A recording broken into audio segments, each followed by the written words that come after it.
States start certifying their election results. What will that mean for the president's legal fight? The CDC and the White House Coronavirus Task Force begging Americans not to travel for Thanksgiving. And Love Hate 8 to end the week. Here's what you need to know.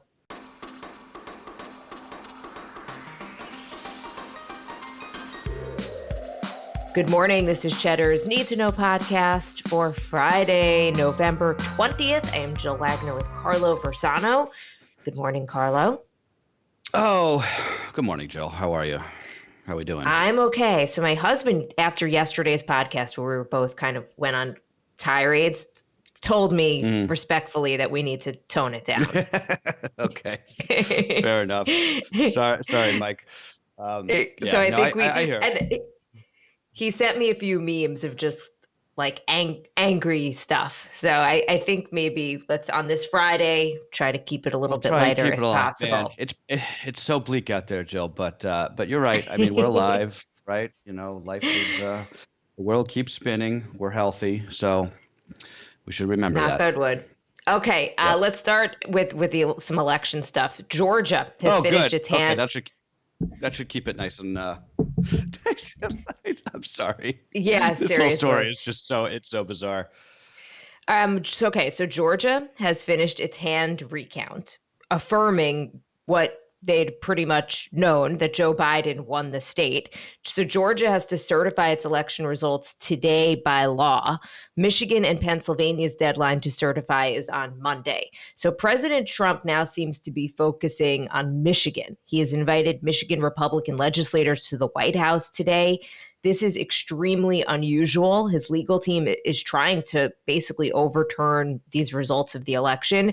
He actually personally called a Republican member of the Wayne County Board of Canvassers, which is the county that's home to Detroit.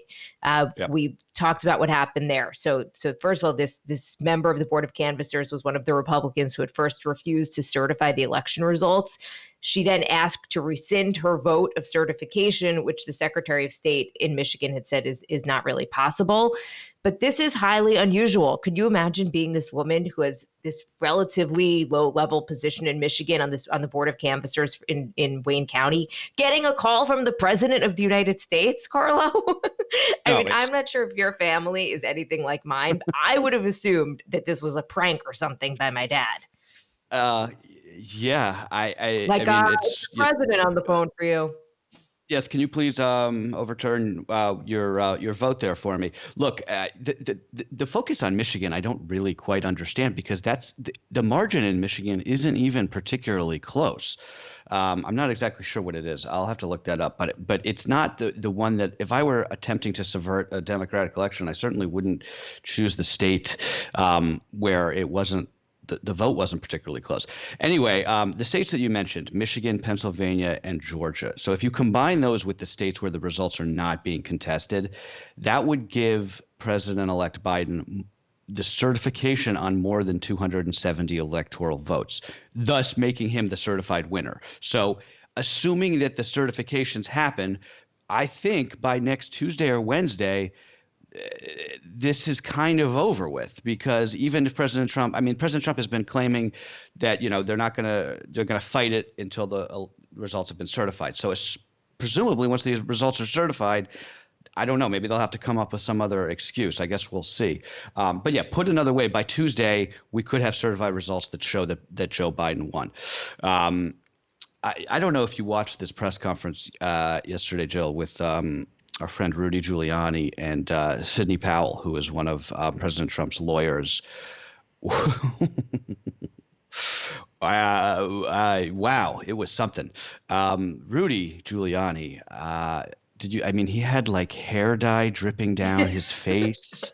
I was wondering if you were going to mention that. I don't even know what to say. It's like, it's so humiliating. But it's also dangerous. Quoting Sidney Powell, "We will not be intimidated. We are going to clean this mess up now. President Trump won by a landslide. We are going to prove it, and we are going to reclaim the United States of America for the people who vote for freedom." Yikes. Later on, she said on Lou Dobbs on Fox, quote, "The entire election, frankly, in all the swing states should be overturned, and the legislature should make sure the electors are selected for Trump. She said that on the record on television. But also, just another note here, the president's legal team is not doing well in court. They're 1 in 31 in the cases that they have brought to court thus far. Right. So election law experts, constitutional scholars, the right-leaning Chamber of Commerce, and a small but growing number of congressional Republicans are now urging the president to just accept defeat, worrying that a continued assault on the vote is doing significant damage to the integrity of America's electoral process. It sure seems that way. Before we move on, I just wanted to quote the lead from this Reuters story this morning. President Donald Trump's strategy for retaining power despite losing the U.S. election is focused increasingly on persuading Republican legislators to intervene on his behalf in battleground states. Democrat Joe Biden won, according to 3 people familiar with the effort. So I guess that's sort of, I guess even if the results are certified, they're still gonna try and I guess pressure electors. I don't know. I really don't know. I don't know what to say about this. It's sort of this long. It's apparently just this long shot idea where you, and hence bringing it back to the beginning here of the podcast. Hence this idea to invite Michigan Republican legislators to the White House today. What's he going to do? Like wine and dine them? I don't even. I don't know. I don't know. I mean, we're in the middle of a pandemic. Like, are they even allowed inside? I don't understand. Too much. Okay, so the CDC is all but now begging Americans not to travel for Thanksgiving. The agency gave its first media briefing in months for the purpose of recommending that people stay home for the holiday and celebrate only with members of their own households, which does not include college students home on a break. So they stopped short of recommending that college kids not go home, but they basically said that they should be viewed as high-risk contacts if they have not been in their house for the last 14 days. But dorms, I believe, are closing. I mean, I think the idea was going to be Thanksgiving was sort of the end of the year for a lot of college, or the end of the semester for a lot of colleges, and then they were going to do their exams online. I know at least a lot of the schools that I've read about are doing that. So I mean, where are they supposed to go? Like people are going home. I mean, look, if we had rapid at-home tests by now, we could have solved this problem.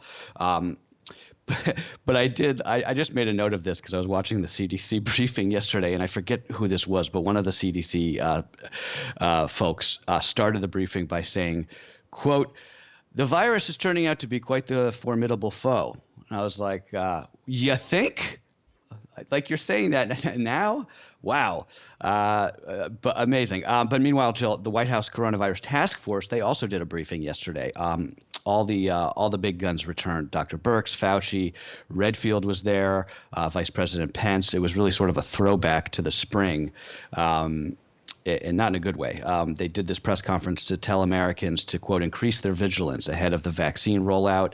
I did think it was interesting that Dr. Fauci made a point of saying that the 2 vaccines, the Pfizer vaccine and the Moderna vaccine, are close to being approved and that they had not been rushed and are really solid. So you're starting to see sort of the the information campaign about getting people to take these vaccines, which I hope and I think is going to be successful.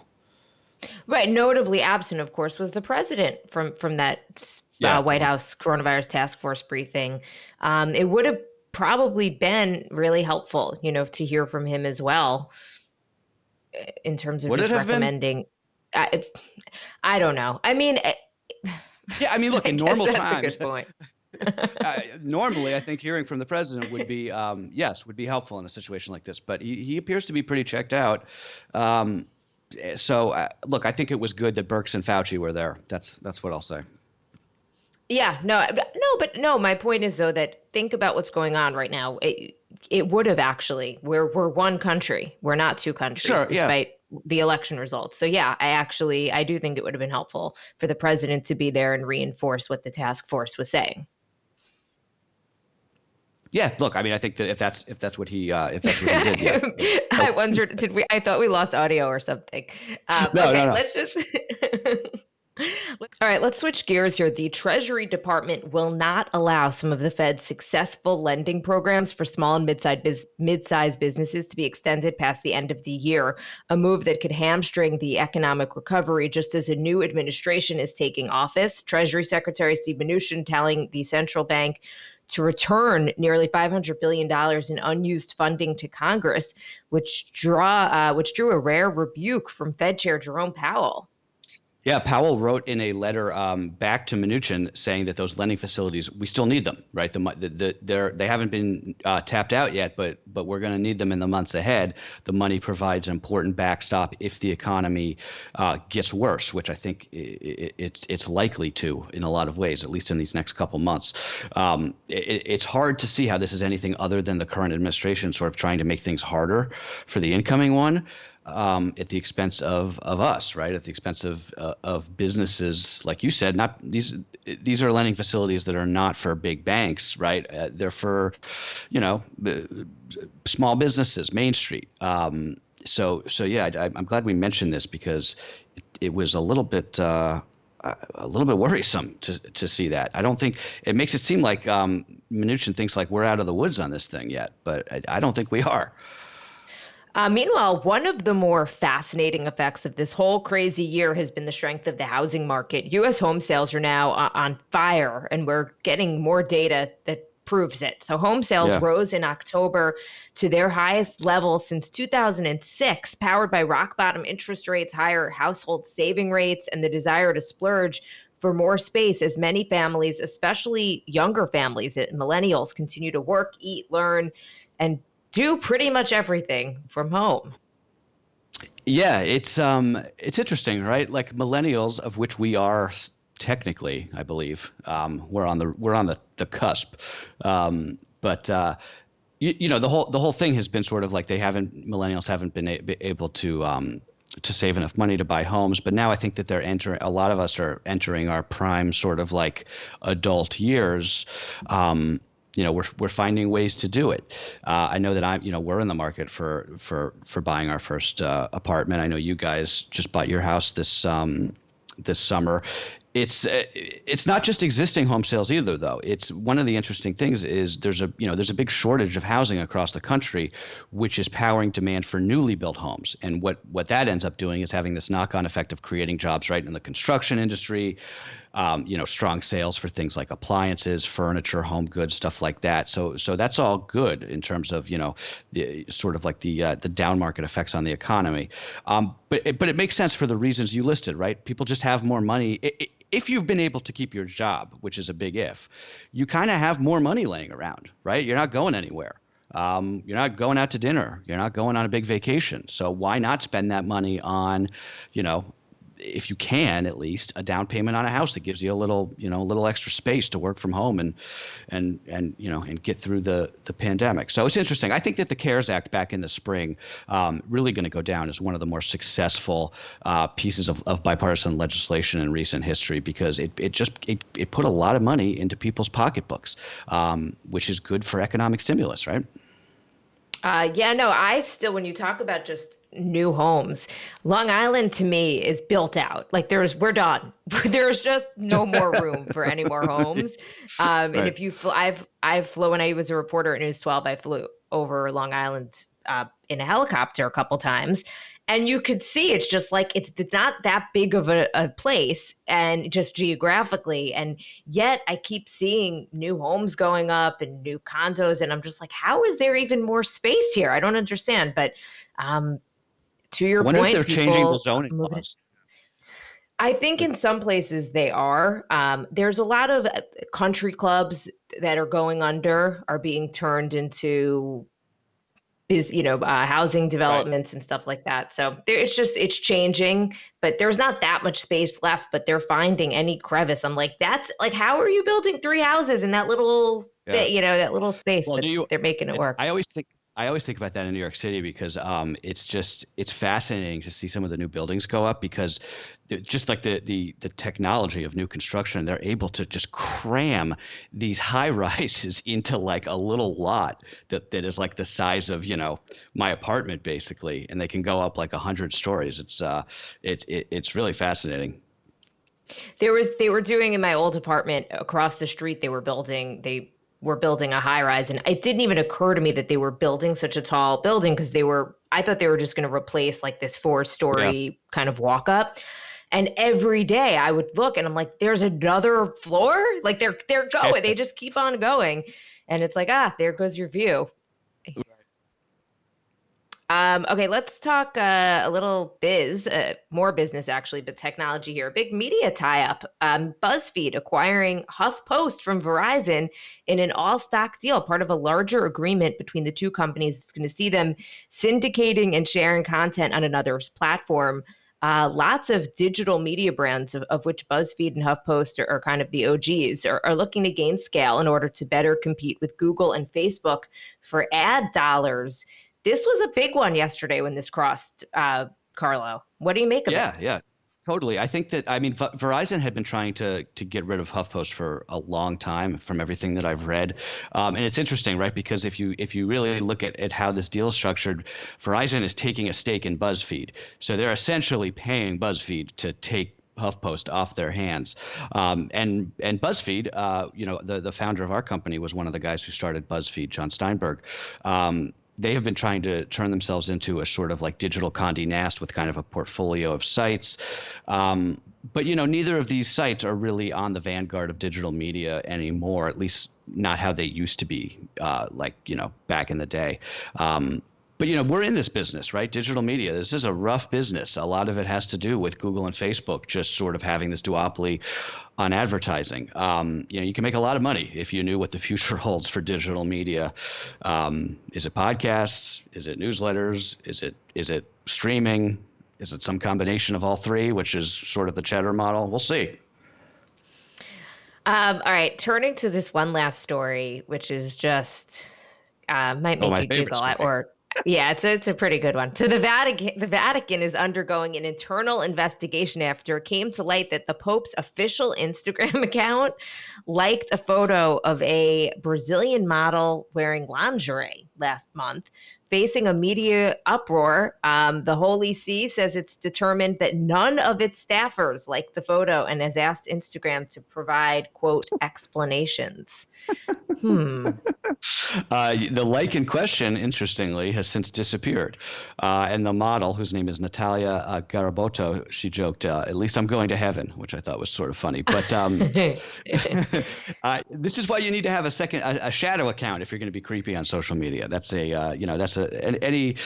Anybody knows that at this point. But I do like how the Vatican was just like, yeah, it wasn't us. It's up to Instagram to provide an explanation. Like, it was clearly, I don't think it was the Pope. I don't think the Pope is scrolling Instagram, but it was clearly somebody on your social media team who didn't realize they were on the Pope's account, guys.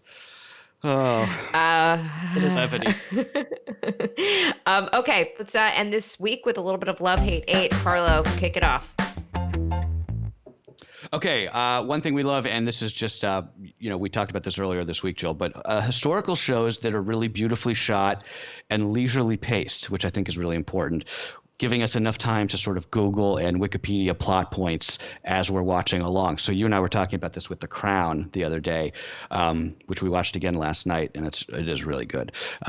But I just really like going down the British history wiki holes as sort of like part of the watching experience, like learning about the Troubles and Thatcherism and Lord Mountbatten getting murked by the IRA back in the 70s. I didn't know any of this stuff, really. I think I had a big blind spot when it came to British history. So it is fascinating. It's just a beautiful show to watch. So you're looking up the conflict with the IRA. I'm Googling, like, did Prince Charles really cheat on Princess Diana, with Camilla before they got married? Yeah. A lot of Prince Charles's friends have actually come out to his defense, and they're saying that, the show's not accurate, but the people who make the show saying, we stand by it. We are never saying that it's fat, line by line happened, right. But yeah, it's not. But just the overall gist is accurate based on all of their research. Briefly, what do you think about the actress who plays Diana? Great. She's a dead ringer, huh? It's amazing. To me, they look exactly the same. She appears to have all of her mannerisms. I think she's awesome. Yeah, it's really good. And Margaret Thatcher.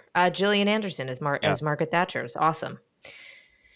Okay, one thing that we hate, all of the different types of hand sanitizers at public places like stores and restaurants. Some are too liquidy, some are too thick, and the smells from rubbing alcohol to wet dog. And yes, we are looking at you, CVS. And I'm going to thank one of Need2Know's OGs, Mike Goodman, for this one. He wrote me. He's like, "This is you got to use this one. This is my That's your latest thing. hate." I think it's also the way that they come out. The ones that New York State gives out have these horrible like pumps where it just squirts out at you. Like it's terrible. It's like a there really does faucet. need to be. Yeah, there needs to be some consistency on the hand sanitizer. I completely agree with you. Somebody get on that for us. And one thing that we ate. Just some butternut squash soup, which is essentially just baby food for adults. But I've been 100%. right. We've been having a lot of soup in our house lately, which sort of seems appropriate for this time of year. But it just made me think. I'm essentially just a toddler here, just eating my meals via spoon, but it's still good. With the butternut squash soup, though, it's all about getting some good bread to dip. Oh yeah, the sponing of the bread is key. Also true with tomato soup. Yes, agree. Okay, everybody, that is what you need to know for Friday, November 20th. Have a great weekend, guys.